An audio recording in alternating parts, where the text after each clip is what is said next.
What is up? Welcome back to the MMA Killshot podcast from DFS Army. I am Sniper. That is Monk. We are talking UFC Vegas 80, Grant Dawson versus Bobby Green. We had a week off, and I think we needed that week off where people would be bitching about how bad this card is. Regardless, I like fights. I'm not going to tell you it's a great quality of fight card in terms of some of the other things we've seen, but I'm going to watch it, and there's some interesting spots on here. We'll talk about DraftKings plays. We'll talk about betting spots. Cannot wait to get to it. Monk, how was your week off, first of all? Very good. Much needed after 17 weeks. But yes, you're right. We did miss fights last week. Excited for this card. Great main card. Great main event. Couple of Nebraska boys as well. So I get to cheer for a couple of my hometown guys. Looking forward to it. I like that Nebraska is so big land-wise, but so small population-wise. Yeah, you call Nebraska Omaha. Hometown guys. It's all Omaha. They're from my state. Well, that's not even the capital. It's not even the capital of Nebraska. Look at me knowing that Lincoln, Nebraska is the capital. Well, it's Omaha, and then Lincoln's 40 minutes away, and then there's nothing. I had to take a trip there for work years ago when I worked in college sports, and we went to Nebraska to play volleyball, which I know just made news this year, but it's been big for years. This is 10 years ago, and I was like, holy shit. I didn't know how fucking cold it was in Nebraska is what I learned that trip. Yep. I was taken back. Yeah. It's wild. All right, guys, do me a favor before we get into the fights. Smash that like button. We're going to talk all things, like I said, DraftKings, betting, you name it. We got it. So do me a favor, hit that like button. Appreciate you guys. Make sure you join DFS Army if you want all the daily fantasy specific content. Those links are down there with your promo codes and all that good shit. So make sure you get to that. And I had something else I wanted to talk about off the rip here, but we're down to 11 fights. So make sure we got some cancellations, some shit moving around. So make sure you're on top of that. I know our members are, but I guess let's dive into the first fight. We're going to talk main event first. We don't honey dick anyone around here. It's my favorite expression. I use it every week, and I just don't care. It's Grant Dawson. He is minus 500. It's a big old favorite. Taking on Bobby Green at plus 375. Dawson is 9,400 on DK. Bobby Green is 6,800. You know what? We had a week off. I'm going to go first. I'm so antsy to talk about fights. And the co-main's pretty good to talk about too, honestly. Look, Grant, I think we all know how this fight is going to play out in terms of Grant Dawson wants takedowns and needs them. Bobby Green needs to stop them. Dawson's striking is not good. He will get pieced up on the feet. Dawson can get a takedown. He can probably wear out Bobby Green out down there, and he'll have the advantage. The X factors being, what is Dawson's cardio going to look like over 5 rounds if Bobby Green can extend him? I think there's an issue there. And on the feet, just Bobby Green is better. He should be equipped to handle the first couple of takedowns. Is that Dawson's a really good chain wrestler and can get you down. I do think Dawson wins this fight. We do have an aging Bobby Green. The line feels uncomfortable. I pulled minus 500. I should say that's actually the highest line on FightOdds.io. But my first column is Bet Online. That's always where I pull it. If you want DK, it's minus 410. Even at that price, that's too wide. Bobby Green's a live dog in this fight. I like, I don't think Dawson is going to get him out of there quickly. The over 2.5 rounds is where the pick'em line is at minus 120. You tell me I got a guy who's going to look for takedowns or if they're on the feet. Bobby Green puts up pretty good volume technically. Typically, I believe, unless he is frozen trying to stop takedowns. I don't think so. Betting wise, I don't think this is a great fight because the line is too wide, and I think Dawson wins. Again, Bobby Green just vet's vet. I thought he was going to retire a while ago. Keeps on running out there. Props to him. It feels like a fight for Grant Dawson to win. It's just he's so one-dimensional that if Bobby Green can stop that, and Bobby Green's a good fighter, not a great fighter, a good fighter. I think typical gatekeeper. Then Dawson is fucked. If Bobby Green can stop takedowns early, Bobby Green after round 2 could be a minus 300 favorite on the live betting odds. Like this could swing real quickly if Dawson can't find his takedowns, or Dawson get him down and sub him in the first 2.5 minutes. And I go, okay. So it's a long way of, I think I haven't surprised anybody with what I'm saying. I will say for DraftKings and cash games, you probably play both sides. This is an 11 fight card. a fight I do want to target pretty heavily, even with inflated price tag on Dawson's side. Green being a live dog helps that. And betting wise, for me, it's kind of just a pass all around and move on. I have 4 other bets on this card that I'm not going to lay them all out here for you guys. Got to save those for our members where I post free bets or post bets behind the paywall, I should say. But there are other spots in this card I like. This is kind of, to me, a ho-hum.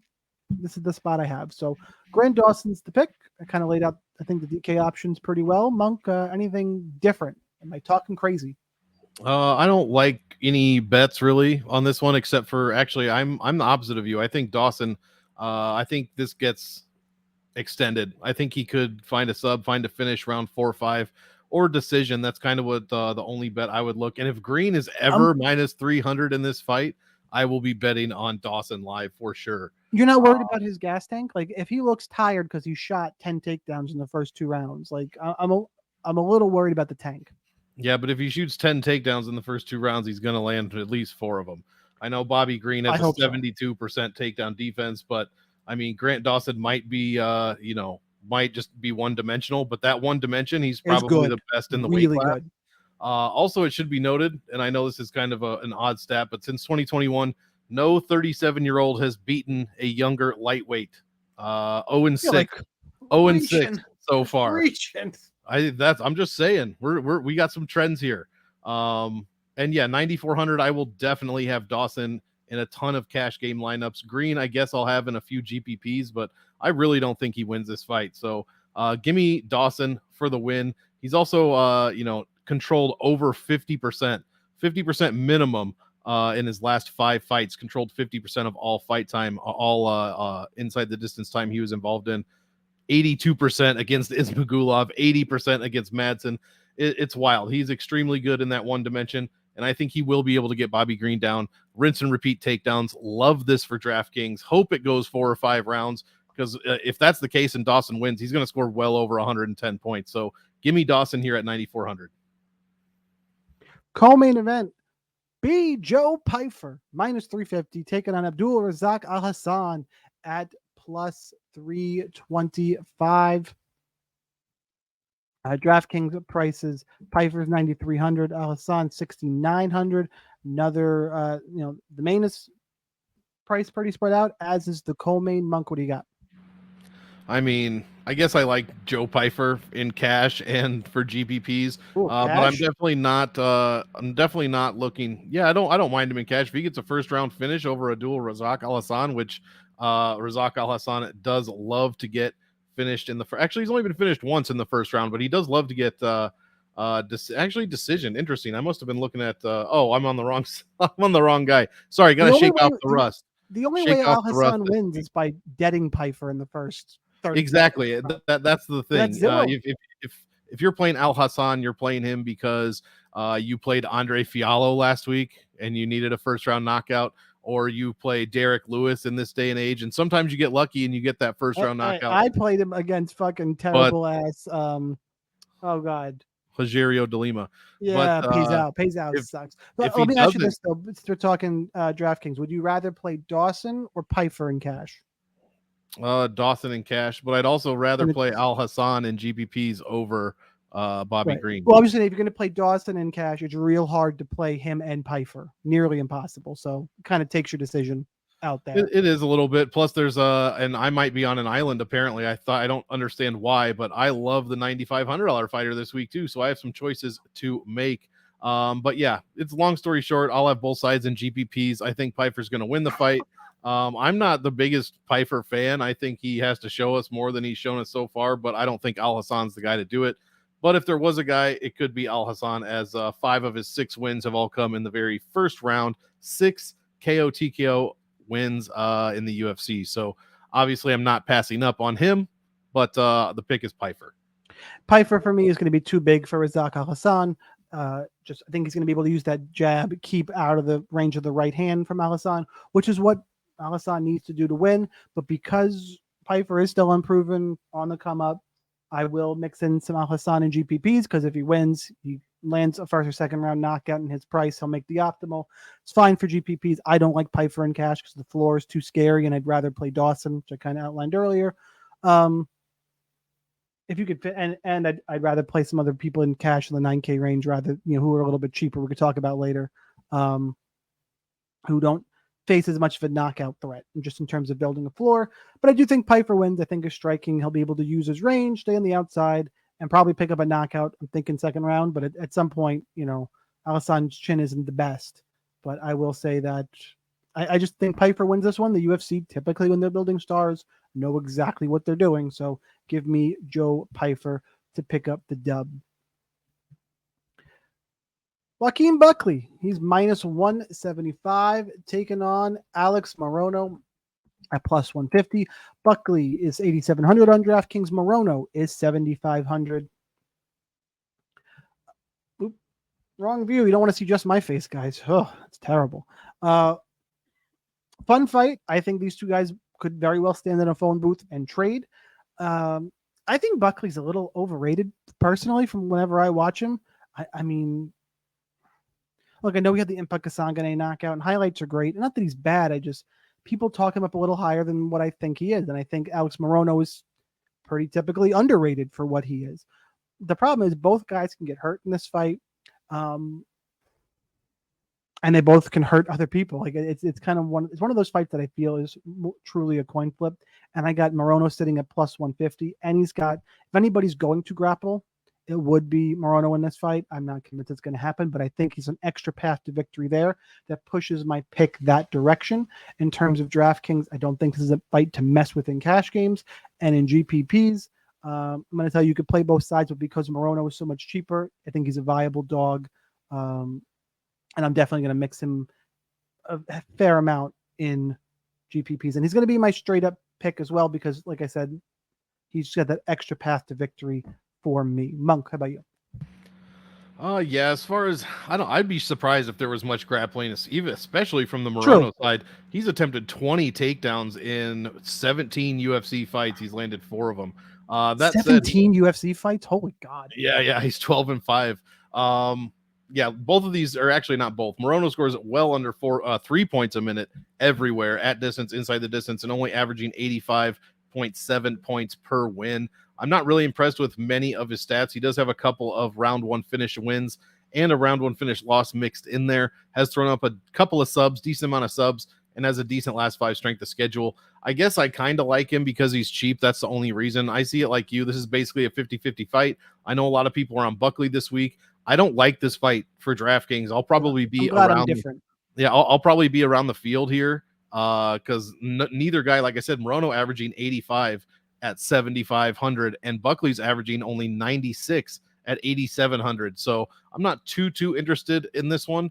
But I guess if I need an underdog, I guess I'll play Morono. But I'm probably looking elsewhere, especially in cash. I'm not touching this because I have no idea who's going to win.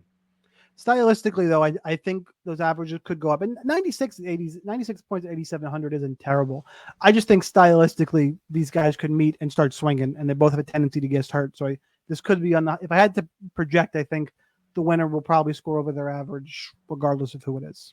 And that's the only reason I'm going field weight. If not for that very good point that you just made, I would be under the field. And if it's really, I got to look at ownerships when they come out tomorrow for DFS Army. If they're low, I'll be over them.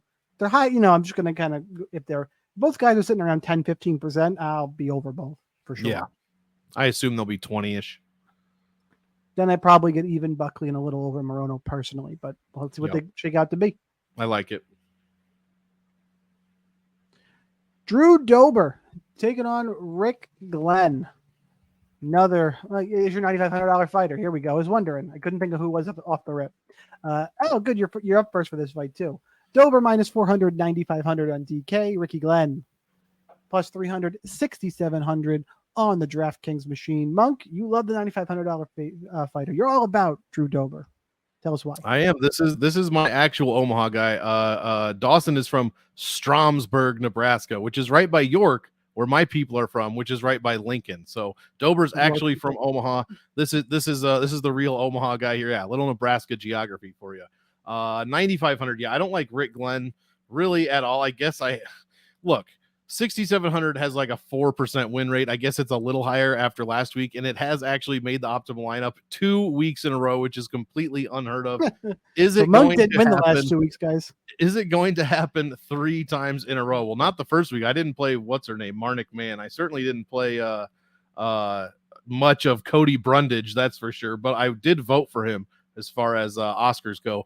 But yeah, give me Dober 9,500. I don't think Glenn has got this one. I mean, Dober 20 UFC fights, knocking people down, has a huge power index, and that's exactly what I am looking for here. As Glenn's chin has been tested and has failed him in a couple of times over his UFC career. So I love this fight for Dober. I love him at 9,500. I'll play him in GPPs. I will likely be playing him a bit in cash. I mean, Christos Giagos KO'd Glenn 1.5 minutes, and 2 fights before that, he beat Silva, KO'd Silva, I guess.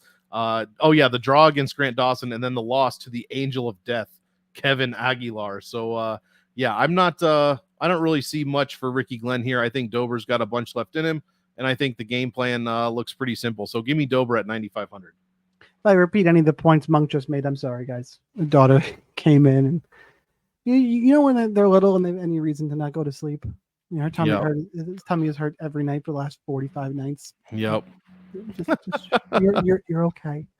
She really just wants an extra hug, which is nice at this age. But yeah. Anyway, so if I repeat anything or I had to duck out again, that's what I got going on here, guys. The dad life. Look, Dober is just better everywhere. I don't think Ricky Glenn can get him down. Clearly the superior striker.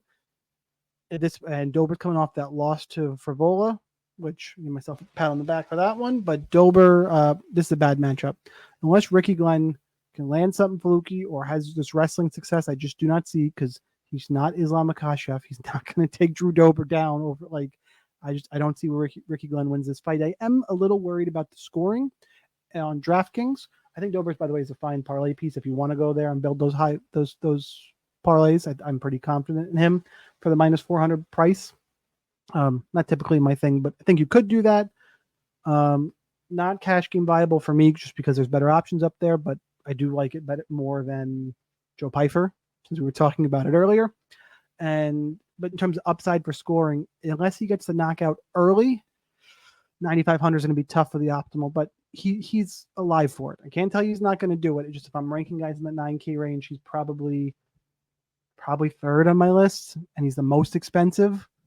So I might, and people like to click on the most expensive fighter. I might be a little under the field on Dober depending how that comes out, but I do think he wins this fight pretty comfortably. Let's go to Iwan Cutelaba. He's minus 150, taking on Felipe. I don't know if it's. I should look this up. I don't know why I didn't look up this name. I'm just going to call him Linz the rest of the podcast at plus 130. Cutelaba is 8,300. Linz is 7,900.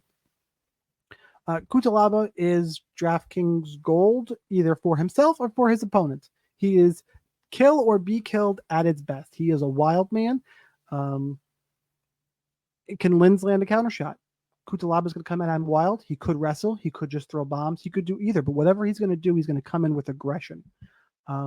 What this comes down to is how good do I feel Felipe Linz is. And I've been going back. And so first of all, on DraftKings, do not touch this fight in cash games at all. In GPPs, no matter who you hear anybody pick, you need to be playing both sides because someone is going to score big. And if somebody's really confident you want to tail them, sure. I find it hard to be super confident either way in this fight. Like, I quite honestly just don't see how that happens.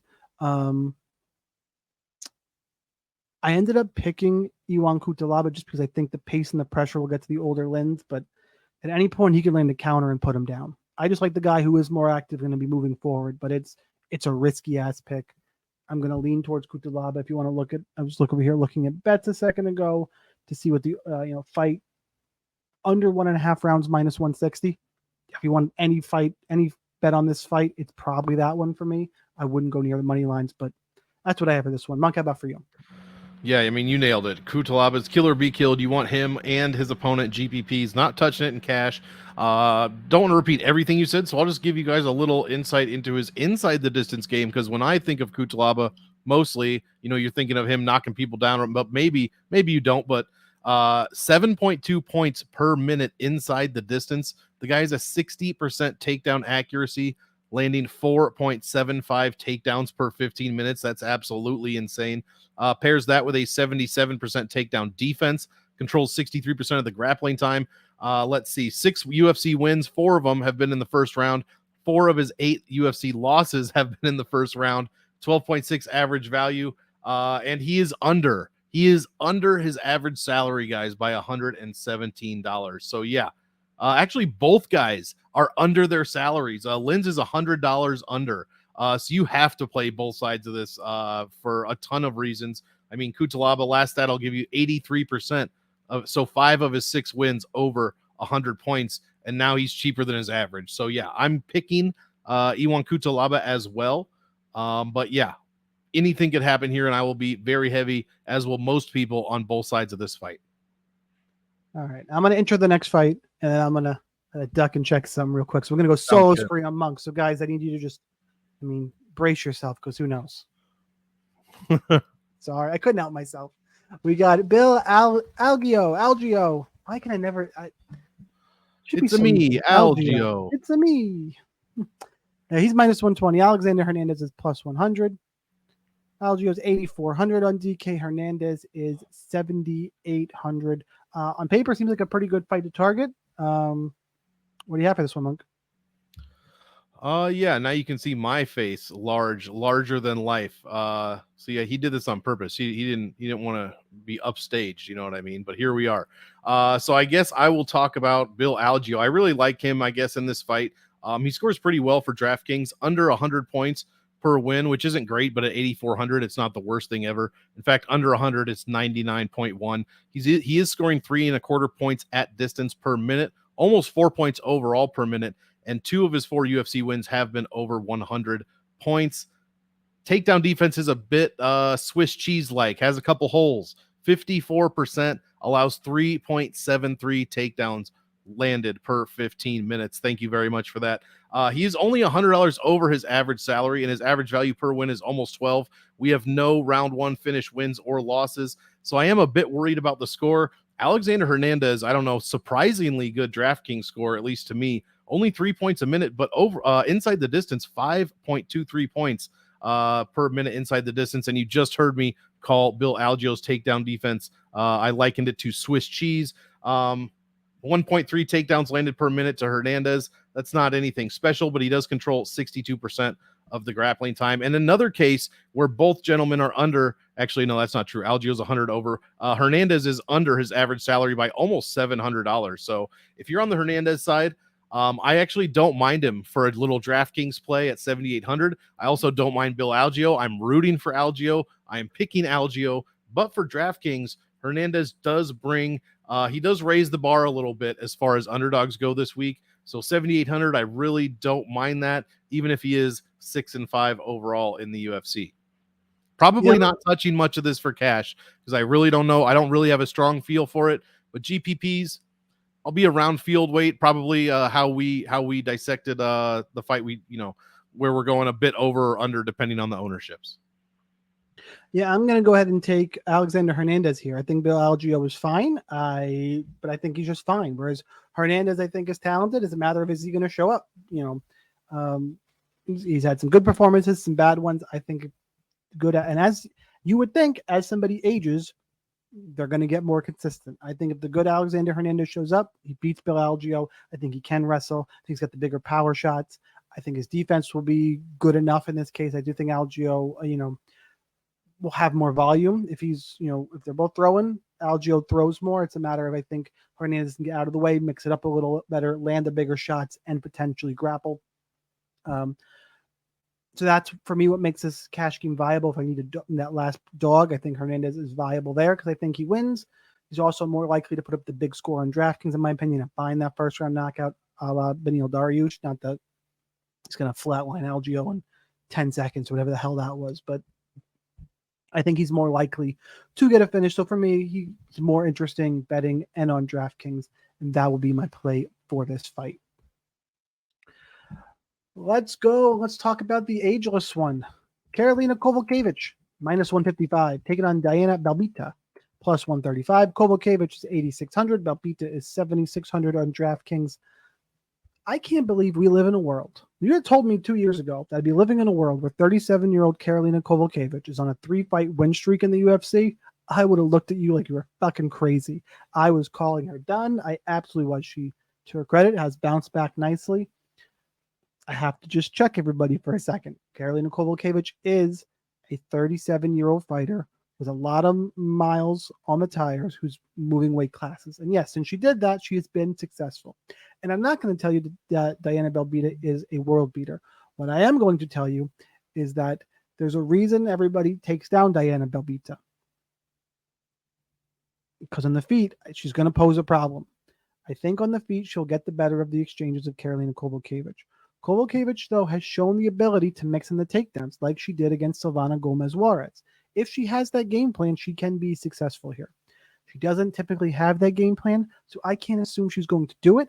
I see the fight playing out in the feet, and I just think Belbita is going to be a step ahead. So it's another underdog I'm picking here. Regardless, in GPPs, I don't think the winner of this fight either way scores very well, like at all.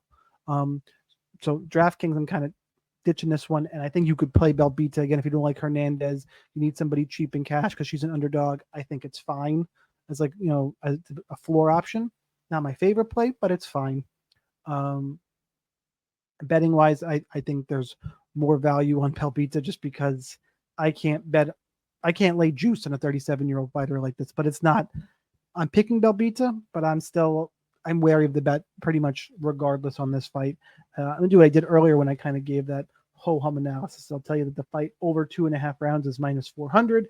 Fight goes the distance is minus 350. Yeah, never mind. I can't see value there either. So not my favorite fight. I believe this is the fight I think I alluded to last week in my notes. Typically at one point I write fuck this fight when I'm analyzing for GPPs, and I believe this was it. Monk, what do you got? Yeah, I definitely not one I'm targeting for DraftKings at all, but I am a huge Karolina Kowalkiewicz fan, and You're so a Mark. You're a big old Mark. I am no for years. I've been this girl. Some people stand for Miss Belbita, some people stand for whoever. I am a Karolina Kowalkiewicz guy. So yeah, I 3 stand in a for row. Mackenzie Dern. Three in a row looked great. 9 strikes a minute against Herrig, almost 5 strikes a minute against Juarez, over 9 strikes a minute against Demopoulos. Yeah, those names aren't very good, but look at the names like Diana Belbita. Sounds like Diana my Belbita. fucking Sunday softball team. Oh well, let's add Hannah Goldie to that list because that's who Diana Belbita's beaten, and Spider Girl Maria Oliveira also, and she allowed over 6 strikes a minute against Hannah Goldie. Gloria DePaula put up almost 6 strikes a minute against Belbita, and Molly Meatball McCann outstruck Diana Belbita, even 7.5 strikes a minute in that fight. So yeah, I don't think Belbita is very good, and I do think Karolina Kowalkiewicz, yeah, she might be 37, but she's fought much better competition than Belbita. This will be Belbita's probably biggest fight to date, really, as far as name value goes.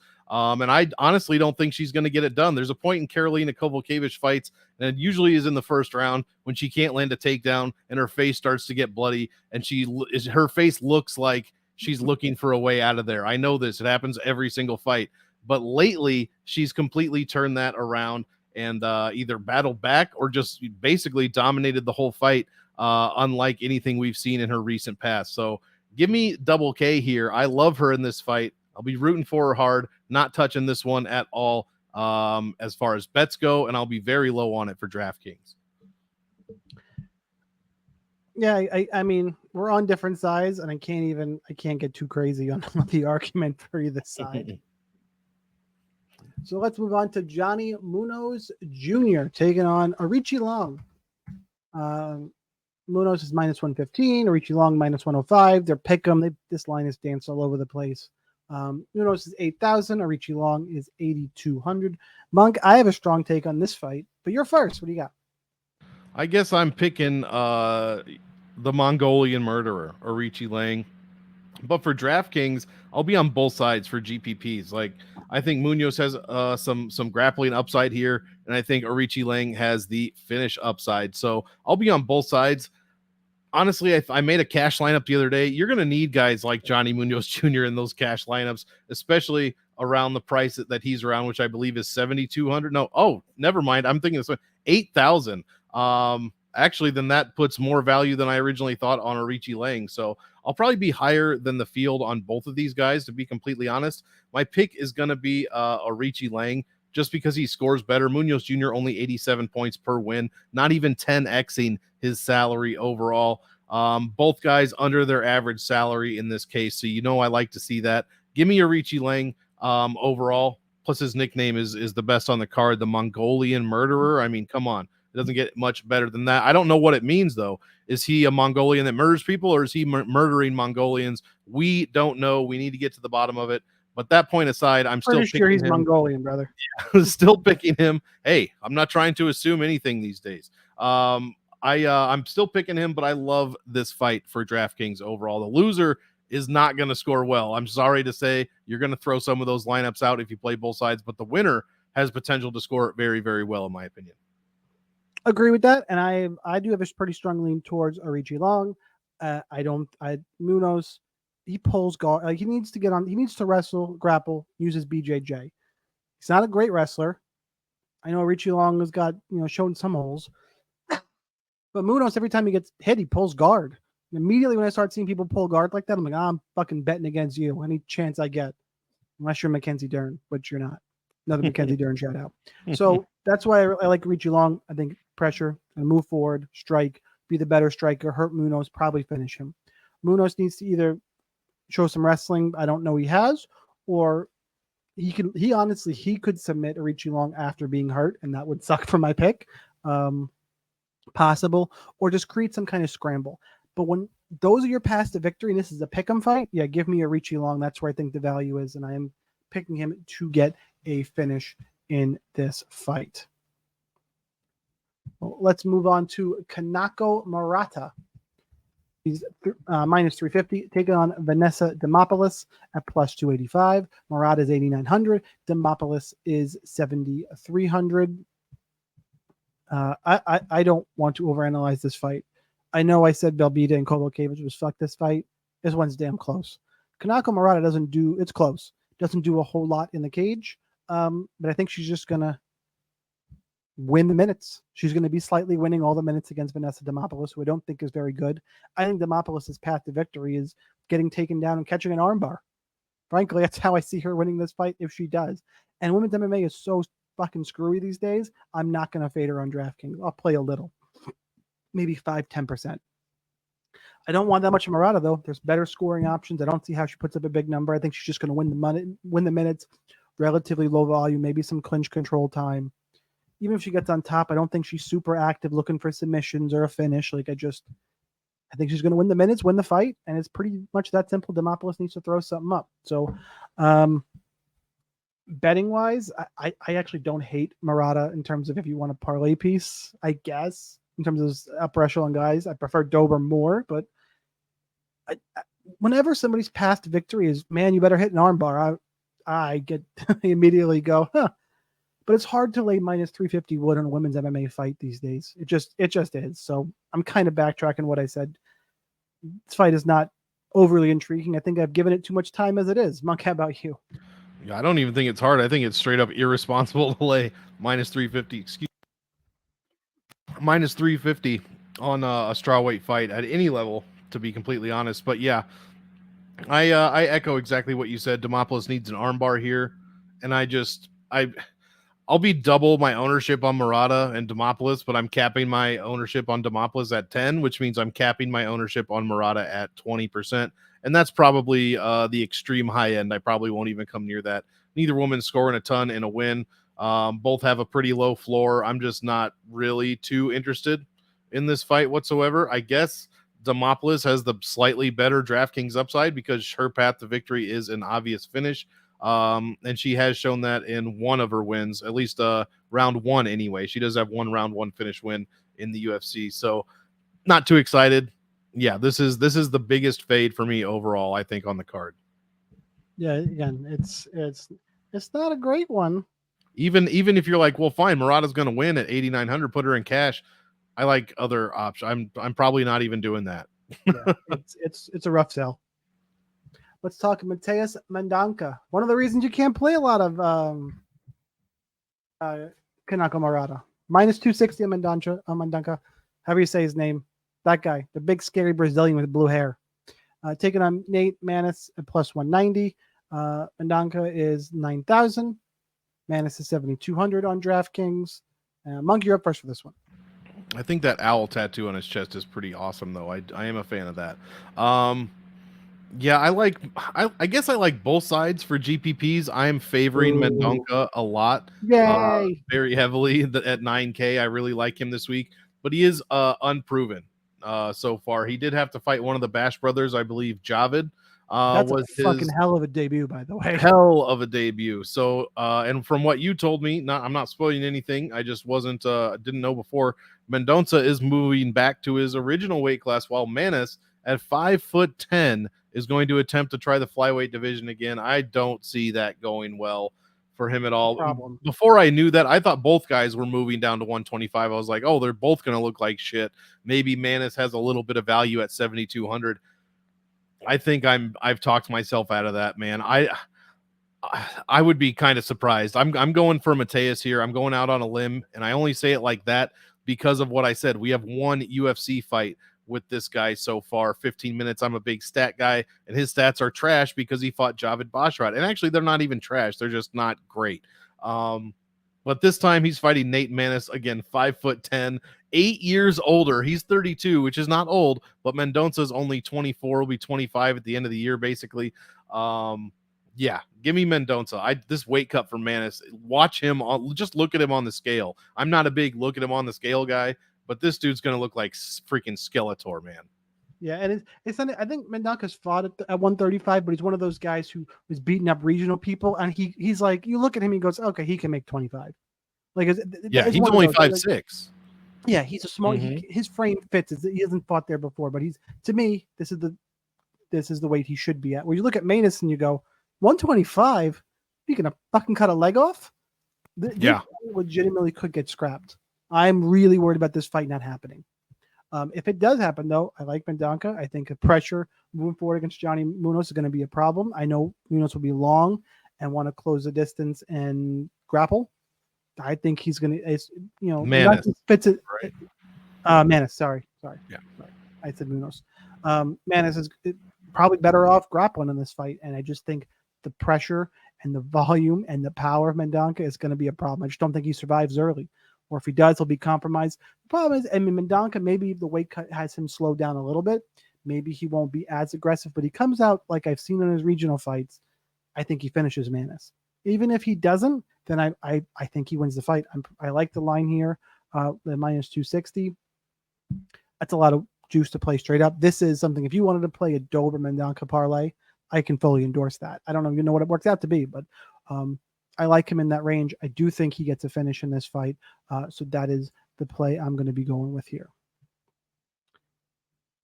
Talk about the final fight of a podcast. First one of the night, Montana De La Rosa. She opened as the dog, by the way, but she's minus 135 now. JJ Aldrich plus 105. De La Rosa 8,200. JJ Aldrich is 8,000. This one, again, to me, is a pretty simple fight to break down in that Montana De La Rosa, we know, needs to grapple and get takedowns to use her BJJ. JJ Aldrich, wants to use her boxing. If Liang Na is taking down JJ Aldrich, I know Montana De La Rosa's takedowns aren't great. I think she just needs one. I think she gets it. It's a pick'em fight because I do think if she is unsuccessful the first 4 or 5, I'm a little worried about her tank, and JJ will piece her up on the feet. More often than not, I think Montana gets a takedown, controls the fight, and wins that way. DraftKings wise, I think De La Rosa has all the upside, because even if you think Aldrich is going to win, her path to victory is shit in terms of scoring. It's going to be low volume, unanimous decision, whatever. I don't think we're going to get a surprising decision here unless De La Rosa's striking is leveled up. We're going to know whoever gets the fight to take place where they want it is going to win the fight. And you're asking me my take. I think De La Rosa get the takedowns over JJ. But that's really what this fight comes down to. Really, could be an interesting live betting spot because you can see, after the first couple takedown attempts, the lines will move, but I think you'll get a pretty good indicator what's going to happen in this fight after those first few. So for me, Montana's the play. How about for you, Monk? Yeah, I agree. Montana's going to be the play at $8,200. Yeah, she was the dog coming into this one, which I guess I don't find too surprising, but it is what. Yeah, Na Liang taking you down 3 times, and now you're fighting Montana de la Rosa. I mean, Aldrich scored very well, actually, 107 in that Na Liang win. She controlled 53% of that control time after being taken down 3 times, but now this is Montana de la Rosa. She's not going to do what she did against Na Liang. And I only mentioned the 107 points because overall, 8 wins with that 107 points in there. JJ Aldrich is still averaging 75 points per win. You know how low the rest of your scores have to be to come out to 75 with 100 and some points in there. Pretty damn low. So yeah, I agree. Aldrich has 0 DraftKings value for the most part, especially at $8,000, the most expensive underdog on the whole card. I'm not going to say 0. That will probably bite me in the ass, but very low, in my opinion, DraftKings value. So I'm taking Montana de la Rosa, and say what you will. She's 1-3-1 in her last 5. That's fine, but she's lost to Vivian Araujo, Macy Barber, and Tatiana Suarez. And the draw was against Mayra Bueno Silva. So though I think all 4 of those women are probably top 5, maybe in that area. I don't remember what Barber is off the top of my head. But yeah, so I like Montana de la Rosa here. She's got better experience, and I just don't think JJ Aldrich will be able to do what she did to Na Liang. Let's talk kill shots, boys and girls. Kill shot, if you're not familiar, is play on the card on DraftKings specific here, under-owned play that you think could break the slate. Before we give them out, do me a favor, smash the like button for me. Do that. Share the podcast around. Make sure you tell your friends. You make sure you join DFS Army as well. But mostly share the podcast around. I appreciate everybody who does. And if you don't, well, right here for you, buddy. My kill shot, I'm going to take it. I'm not even going to give you the chance to steal it. Although I don't think you picked against him, so you won't. But regardless, Alex Hernandez. I think he's got a path to a big old score here. And I think people are sleeping on him. So give me Hernandez. I was going to pick him, actually. Well, he would have been second. Because I don't like a lot of underdogs this week. I really, really don't. But give me, and just for this is the Derek Lewis rule, man. It's Abdul Razak Alhassan at 6,900 to smash Joe Pyfer in the first round. That's his only path to victory. He's done it 5 of his 6 wins. I'm sure it's not going to happen, but like I said, I hate all the underdogs. I like Hernandez, but the rest I can't get behind. So I don't think he's going to win, but that's what a kill shot is. Give me Alhassan. If you want an honorary mention, if you were to take Hernandez, I was probably just going to pivot myself over to, who was it? I had one ready in this. It'd have to be like Alex Morono. Linz or Morono, yeah. It would be Morono would be my backup. Yeah. So honorable mention there. That's what we got for UFC Vegas 80, which, by the way, that's what I was thinking at the top. I like the Apex cards. People bitching about them. I like fights at the Apex. The pay-per-views need to be out in front of people. Some of the bigger fight nights, great. I like the Apex. I think it has a place. Let's mix it in. So, as long as the crowd's there, then yeah, I agree. Even if it's only 60 people. I think it was interesting in the silence. Because the fighters could hear the commentators and they were talking back and forth. Maybe unpopular opinion. I enjoyed it though. No, I don't mind. All right, you got anything else before we get out of here? Not at all. Click all the shit on the DFS Army, guys. Click it all, and my stuff, my fight notes will be up by tomorrow morning. And make sure you follow us on socials, TikTok, Twitter, X, whatever the fuck we're calling it. All that. Names are down below. Sniper wins at Monk MMA Addicts. That's what we got for UFC Vegas 80. Dawson versus Green. Have yourself a good week. Good luck in those contests, and we'll see you next time.